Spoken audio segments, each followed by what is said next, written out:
niki démb ci communiqué conseil des ministres bu mercredi 23 octobre 2024 rawatina ci pàcc ga ñu dagleel nomination yi dañu tabbu yees ci la ñu seen aw turam nag ñu daal di koy tabbu PCA moom mi nga xam ne kon moo fi nekkoon maire bu Ndofane Samba Ndiaye mi kon bokkoon ci coalition Benno Bokk Yaakaar doon jàppal tànk ki nga xam ne kon moo di njiiti réew mi fi woon Macky Sall moom nag daal di nañu koy tabbu li nga xam ne kon moo di PCA waaye nag Samba Ndiaye mi kon bu ñu fàttali ko tamit ci élection présidentielle yi kon daal di nay dugg ci ki nga xam ne moo di coalition Diomaye président ñoom la doon jàppale waaye nag moom bi ñu ko tabee boobu ba léegi kon nag mbir mi dafa jur aw coow xataraay gu métti kon ñoom ñi nga xamante ni kon ñoo di patriotes yi ak sympathisants yu parti Pastef bi kon mënuñoo wanaasu benn yoon li nga xamante ni kon moo di tabb gi ñu tabb kon ki fi nekkoon maire bu Ndofane Samba Ndiaye mii nga xam ne kon moom la ñu tabb PCA bu ñu wéyalee suñu gëstu nag daal di fàttaliku nag ci ay jamono Samba Ndiaye mii kon bokk na ci ñi nga xamante ni kon jamono bi nga xamante ni parti Pastef ñu ngi nekkoon nag ci ku jigi doon sàkku li nga xam ne kon moo di nguur gi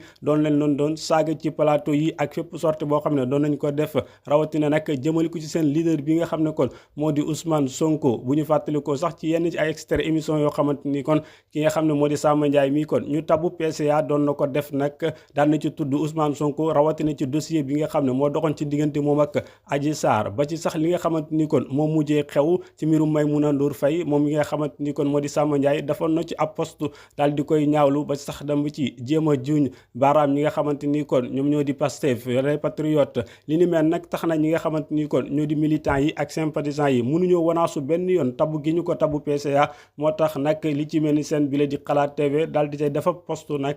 ñi nga xamante ni kon ñoom ñoo di patriotes yi nekk fa di def seeni signature ñi ci des nag di amal ay pétition ngir sàkku mu gaaw a gaaw ñu daal di koy jëlee ca poste boobee kon nga xam ne daal di nañu ko fay tabu boo demee it tamit ci commentaire yi ñi nga xamante ni nga xam ñoo di patriotes yi daal dafay joxe seen xalaat ne mënuñoo nangu benn yoon ñuy tabb koo xamante ni ki démb kon daf daan saaga projet bi te ay nit daal di ciy dee jàpp nañ ne loolu moom sax ñoom la ñu mujjee ba tey di leen saaga ndax itamit ay nit mënuñoo ñàkk seen bakkan ngir projet bi ay ñeneen ñi ci des nag ñi nga xamante ni kon dañu leen a jàppoon tëj leen ñu tëdd ay weer wala sax ay at ngir bile bi projet ki nga xam ne kon ci biti la nekkoon doon leen saaga rawatina seen ab leader doon leen wax lu nekk tey jii kon nag ñu falu ci nguur gi ñu daal di koy tabb li nga xam ne kon moo di PCA tax na nag ñi nga xam ne kon ñoo di militants yi di sàkku bu baax a baax ci ki nga xamante ni kon moo di Ousmane Sonko ak président Diomaye Faye ñu daal di deltuwaat ginnaaw ci nu mu gën a gaawee ci li nga xamante ni kon moo di mbirum Samba Ndiaye mi nga xam ne tabb nañu ko li nga xam ne moo di PCA ñuy xool nag ana fan la wana tuddi mu jékki gëdëm